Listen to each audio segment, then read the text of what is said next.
We're here in Des Moines, Iowa, where former Vice President Joe Biden just finished a campaign rally. Today, we're going to be talking all about the Iowa caucus on the Ballot Box.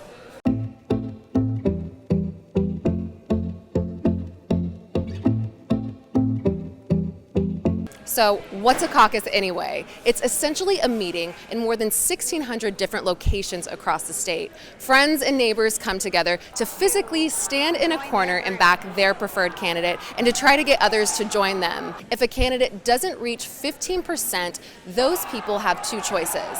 They can either rally behind a different candidate or they can leave altogether. Then there's a whole math equation that happens after this, and delegates are then allocated to those candidates. So how do Iowans describe a caucus? Le diría que sería una junta. It would be a meeting. A collection of people in your neighborhood, in your precinct, that gather together, have discussions, and choose as a body who they want for their candidate or candidates going forward towards an election. You're picking teams for a game, and you go to certain corners and say, this is the team that I want to be on, and then you see if you have enough people on that team to actually make up your own team. It's a community meeting where they're going to decide, who they're going to be supporting, depending on the viability of their first candidate or their second one. If you don't have enough people on your team, you have to go find a different team to be on, and then whoever ends up having the most members of their team is the team that gets to play against the opponent. In 2020, they've made efforts to reform the system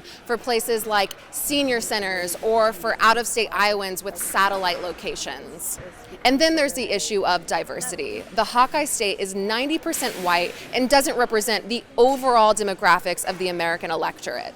So why does Iowa matter so much? Well, it's an early test. The winners are proving their strength with cheap and small-scale campaigns before they go into the national spotlight.